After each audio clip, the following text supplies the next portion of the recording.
Alright, can everyone hear me? Alright, hello everyone. This is not Resale Wars. Sorry about that last minute change. This is, yes, Bash can get uglier, using Bashfuscator to generate complex, layered Bash obfuscation. This is a talk about diving into the depths of Bash, everything it's capable of, and just generating some really ugly commands. So, first, who am I? My name is Andrew Lefevre. I am a junior at Liberty University, around Central Virginia area, so 4 or 5 hours from here.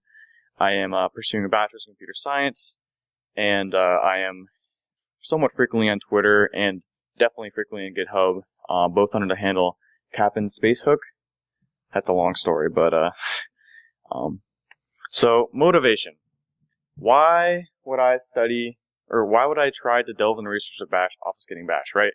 Well, Daniel Bohannon from FireEye Mandiant, he's given numerous talks on PowerShell obfuscation, and recently CMD.exe obfuscation, great stuff. Released invoke obfuscation, invoked obfuscation. So he's just really showing us that PowerShell obfuscation is proven to be effective by attackers, right? Like, I mean, yes, PowerShell is dying now in terms of offensively. Like, Microsoft is, tons of logs and everything, like, tons of insight and optics into that. It's great, it's amazing. But for a while, and still even some now, attackers are really leveraging the powers of PowerShell and using it to obfuscate. Invoked obfuscation helped defenders deal with PowerShell obfuscation by providing them a tool through which they could generate thousands and thousands of just different, varied, obfuscated samples they can use to test their detections against. And so why is Windows getting all the love, right? I'm more of a Windows guy, right? I love diving into Windows internals, all of that, but I'm like, I don't know if I can do any more research on Windows. Like, what about Linux? What's there on the Linux side? So, Bash is one of the most widely known and used shells, right? I'm thinking like, okay, PowerShell on Windows, what's the equivalent on Linux? Bash, right? Sure, there's tons of other shells. You got C shell, corn shell, fish, all that stuff. But if you think of the one shell that your system admin, or you, if you have a Linux system, you most likely have used at some point in time, it's Bash. It's used by sysadmins and attackers alike, for post-exploitation stuff. If you drop on a Mac OS system, chances are there's Bash. If you drop on a Linux system, like Fedora-based system, on some of the BSDs there might not be Bash, but I'm mainly going to be focusing on Linux, as we'll cover later. And then again, at the time when I started around July or August of last year, hardly any research on Bash obfuscation at the time existed. There is a small amounts now, which I'll go over, but some of it came about right as I was starting to pursue, which is pretty cool. But it's only really a few tweets. There's nothing really formal, anything. Plus, I just wanted a good excuse to learn Bash. I'm like, hey, what better way to learn the language to learn to obfuscate the crap out of it, right? So, some Bash obfuscation in the wild. This is a very simple sample that uses base 64 and XOR to encode the payload. It runs through simple for loop to base 64, decode it, and then XOR decode it as well. It's pretty simple. This is found by Dissect Malware. I'll have the slides of everything, so you can go find this if you want. But as far as actual obfuscated samples, there was very few I could find in the wild, and this is one of them.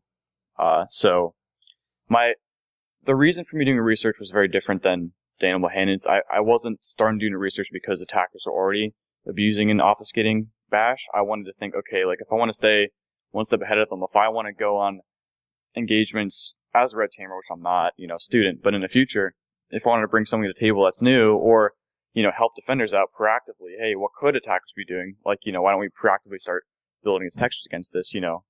Nothing really uses this, and they could obviously pretty easily obfuscate Bash. So, and as far as like actual tools that are out there to obfuscate Bash, the Metasploit actually has some encoders for shell scripts. They have like 3 or 4. I haven't really used them much, but looking in the comments, some of them they pretty much blatantly say, don't rely on this, it may break. As far as I can tell, it's pretty much only used for hiding blacklisted characters if you're passing through a WAF, you know, you don't want, like, blacklisted characters getting through there, stuff like that. It's not for robust obfuscation, like frustrating analysis, like really slipping past detections. It's more just like a quick and dirty try if it works, right? And then there's these bad boys I discovered actually after I finished a lot of my research, which is kind of sad, but we're going to refer to them as Bash F to just keep this family friendly. Two of these seemingly almost identical, pretty close repos in GitHub that basically it's akin to Brain F, the language, or JavaScript's F, what you can do with that. Basically just takes input bash and spits out a version of it with only special characters, which I ended up doing in a different way after I learned, I learned about these after, which is kind of sad about, which helped me, but these do exist also. Here's a little sample of what they can do. Some fun stuff, but you'll see more of that later. But yeah, they just use bash commands entirely special characters. There's no alphanumeric in there at all. Well, except for the very beginning there. There's a little bit there, but so let's dive into it. Let's go over some basic obfuscation techniques you can do with bash, right? How do we come up with obfuscation techniques? Well, we make changes to the command that bash ignores. So you pepper the command or just manipulate the command in such a way that when bash is parsing it, they're almost kind of like no-ops in like assembly or something like that. It's just kind of just throwing a whole peppering, like an assembly thing with a bunch of no-ops around it. So like when bash is actually parsing and executing it, it just ignores that stuff. But if you're looking at it, it obviously breaks it up. The more drastic, the better. So let's start with the fairly common command you might see an attacker use at post-exploitation, right? They're getting in your system, they're going to cat your etc password, see what users are on the system, they're going to grep, attack E, they're going to see basically, hey, of all these users on here, which users have a login shell? Which users can I log in as, potentially like, escalate privileges to, lateral move, whatever, right? Maybe from a different box, like, so this is a somewhat common command you might see attacker using. So how can we start breaking this up? How can we start obfuscating this?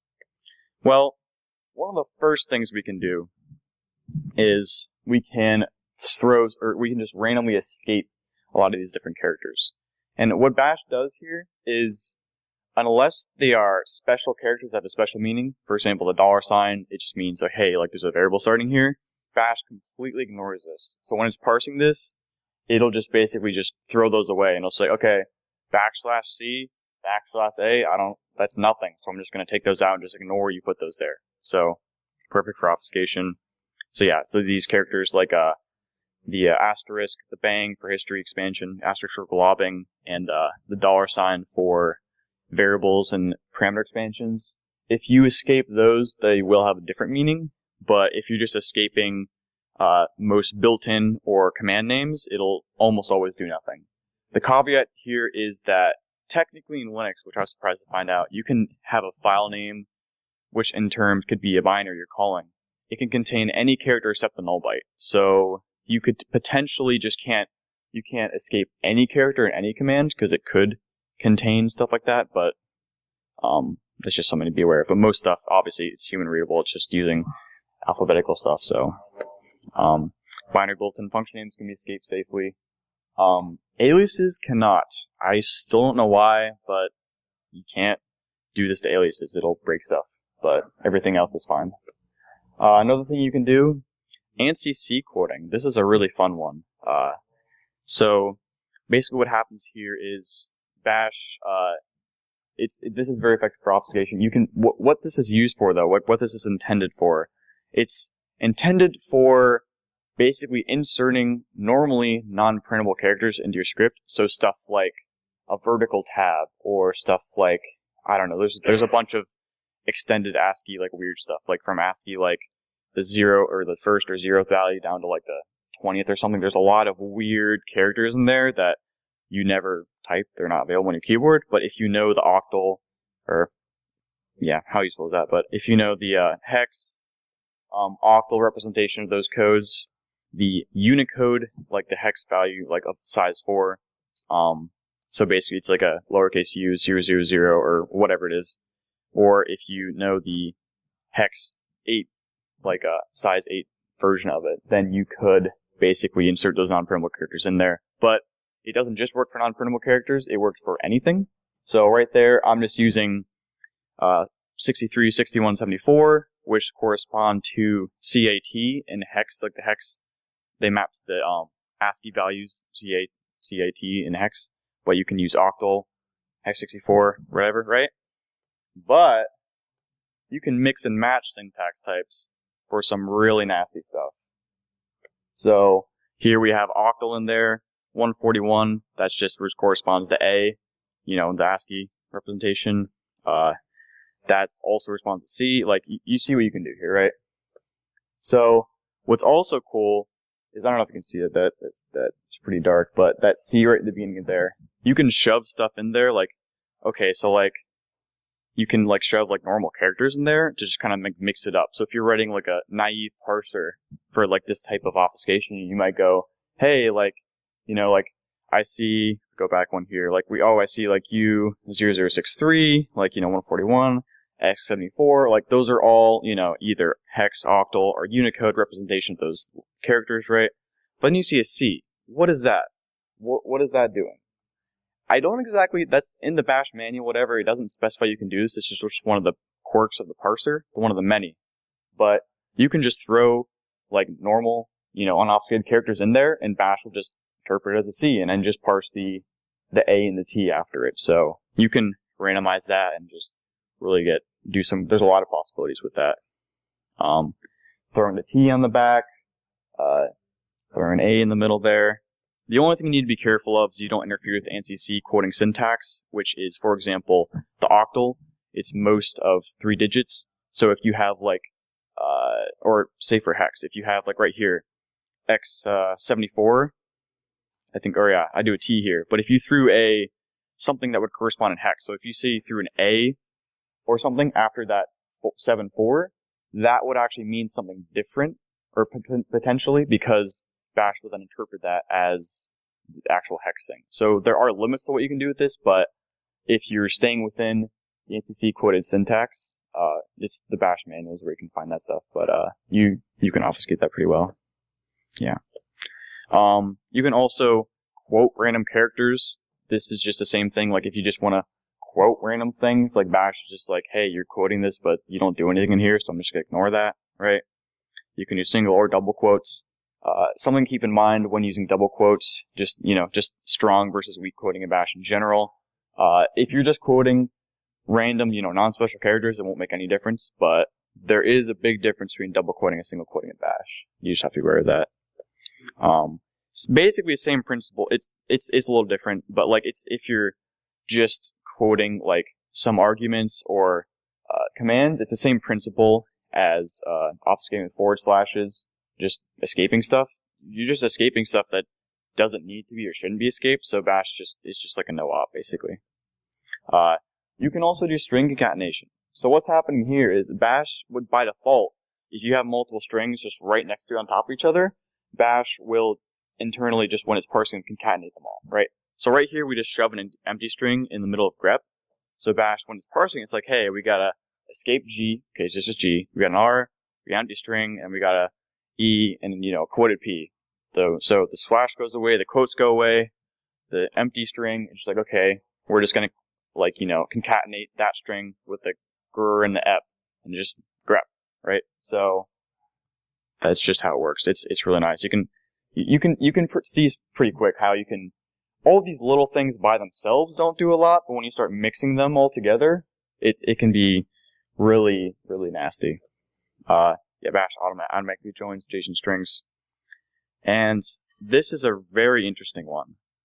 If you've ever used bash for any extended point of time, you should know, or I'm sure you've used subshells. Basically, what subshells are, it's you throw a command in the subshell, and the subshell returns the result of that command back to the top layer, right? So, but if you just have an empty subshell, bash will just basically interpret that and be like, hey, okay, we're gonna evaluate the expression inside of the subshell, and it's nothing. So it basically returns an empty string, then we go back to what we just learned, it just concatenates that to nothing. So, but empty subshells treat like empty strings because they return empty strings essentially. So bash is, there's almost like a no-op. It does do some execution there. So if you throw a bunch of them in there, it'll, still try to execute and parse them and everything. So there will be increased runtime. But as far as actually like functionality of your command, it won't change it at all. Any amount of space can be used in there. It's still empty. I mean, there's no command in there. It's just space. So obviously space in bash does nothing. So, or for most places, like if it's just, just a command, if you just enter a whole bunch of spaces and press enter, bash is going to do nothing. So you can get creative with it. You can use the alternate syntax, the old graves, the deprecated graves. That can be fun if you're doing a lot of single quoting, or single quote stuff, because they just blend in really well. And, oh no, rmtac rf / right? That's terrible, right? But if you notice up there, we have a pound, that's actually a comment. It's a comment inside of a subshell. So bash parses that and it's like, hey, look, it's a comment. And then we're going to see if there's anything after it. No? Okay. Basically the same thing as an empty subshell.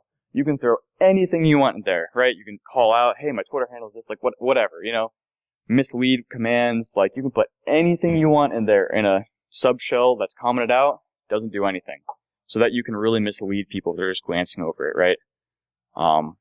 That is pretty interesting.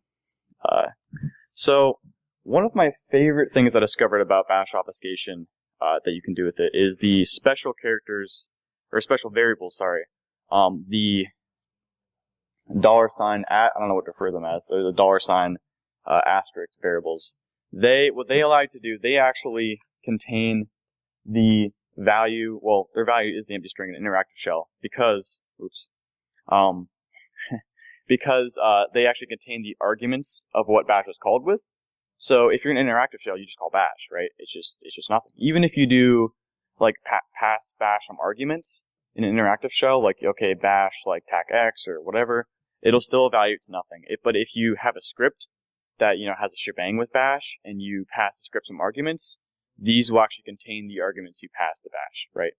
But their value's an empty string, right? So based on what we learned, we can surmise that it's free real estate. We can throw these in here. They'll just be parsed out, have some fun with them. So we can just pepper these in here. Same thing as everything else we've been doing. They'll just be taken right out by bash. And they hold their arguments to current version of bash called with. But there's even more that can be done with these magical variables, right? Has anyone here ever heard of or used parameter expansions in bash? Anyone? Yeah, one person, two people. They're not very well known, but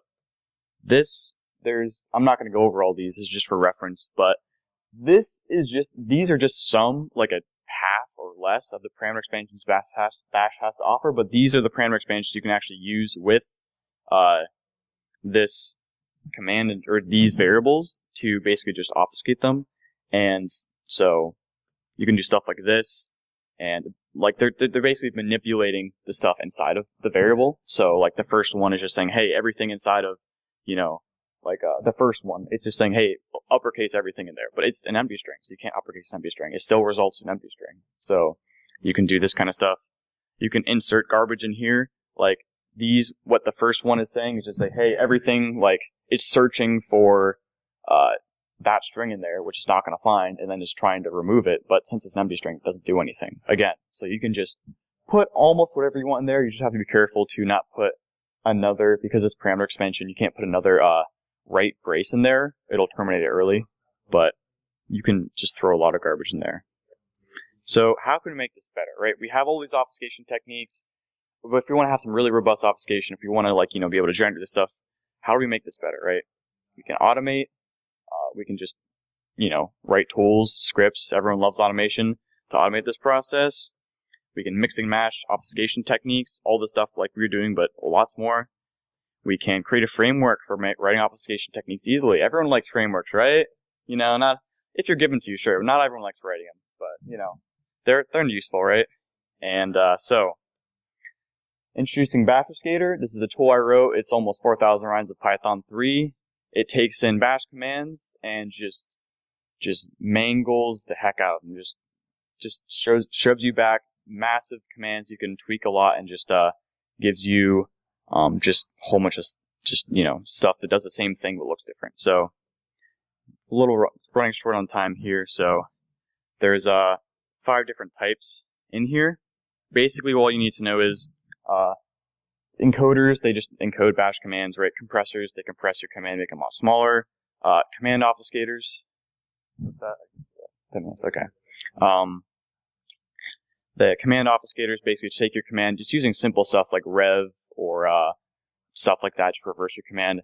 String obfuscators just use a bunch of binaries like core util stuff to just mangle stuff, Token obfuscators obfuscate using bash functionality, right? But I know you guys, you want to see this. Like, what do I have here, right? So I'm going to try and do a live demo. I know this never works out very well, but we'll see. There's no internet access or anything, so. Okay, if I can enter my password. Oh, I don't know why that didn't show there. Okay. Just log in here. Alright, so the command is Bashfuscator. We can just enter the same thing we did earlier. Oh, is that big enough right there? Okay, so we're going to enter here cat etsy password pipe grep tac e bash, and basically there are right now 12 different obfuscation modules, so I'm just going to choose one. So first I'm going to use string hex hash, which is a module written by one of the members of the audience here, Elijah Barker. Basically, yeah, so scroll up and see that. So it's really big, so it takes up it's a lot. If you make the screen smaller, it's it'll fit in the screen mostly. But yeah, you can see right here it's pretty big. So does this work, right? Does it work? Let's test it. There you go. Those are the users on my system that I have a login shell. And if we want to copy to a clipboard, we can just say, hey, just copy to clipboard. And because it's in your clipboard, I won't show you the whole thing because it's right there. So if we want to paste this in here and execute it, there it is. You can copy that, throw in your payloads, whatever, right? So, but let's do a little bit more of that, right? So the great thing about automating this stuff is you can stack stuff on top of each other, right? So you have string hex hash. There's another one, token for code. This basically here. Turn off mangling. That just makes it a lot worse. It basically just takes your command, splits it into randomized array, and basically just builds out your command from that array. Don't really have time to explain it fully, but Daniel Bohannon actually introduced this technique and invoked Obfuscation, but I just ported it to Bash. You can do a lot of stuff, right? And then we have this is my favorite one. This took me a month to do correctly. Special character only. So this is cat etsy password pipe grep e bash, and only entirely special characters, right? So does this work? This should not work. Will it work? Yes. So let's copy that. Let's just give you a taste of what it looks like. So this is entirely special characters. There is not a single alphanumeric character in there, right?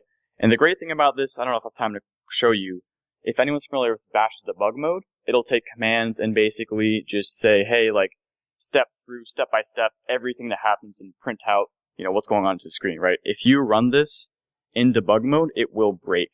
And basically, it does crazy stuff on purpose, generating bash errors, sending the standard error to variables, and then processing them. And it's just a mess. If you want to learn how it works, talk to me after. I spent a month writing it. It was just a mess. But you can do a lot of fun stuff. So it's a last minute quick demo. We can take that, we can compress it, since it compresses really well. We can throw another thing on here, token for code. And we have this monstrosity that's 121,000 characters, right? Let's compress that again. And will this run? Let's test it. There you go. 4 different layers, 2 layers each compressed, bash obfuscation. You can stack, mix and match stuff as much as you like. So there you have it. Live demo worked. How's that? And then, real quick, if you want to download Bashfuscator, it's on GitHub on github.com/Bashfuscator/Bashfuscator. I'm on Twitter, GitHub as capnspacehook, and didn't have time to show it, but two people in the audience right down here, Elijah Barker and Charity Barker. Elijah developed a bunch of the different obfuscators, crazy stuff. It's been a while since I looked at them. I understand most of them, but it's just crazy stuff. And their Charity developed a bunch of size and time graphs, which are in a dev branch of documentation, but will be in soon. So basically, you can pick any of the dozen obfuscators and see, hey, given this size of input, how large will my output be? Or given, this size of my output, like how much more time will this obfuscator increase my runtime? Stuff like that. It's great. And Nathaniel Hatfield, who's not here, wrote a module for Bashfuscator. So if you want to ask any questions, my DMs are open. Trey and Elijah are both on Twitter. You can ask us anything if you want to, whatever. So, yep. Thanks. And also thanks to these people from some way or another helped me in research the depths of Bash. It's a frustrating thing, but yeah. Thank you very much, everyone.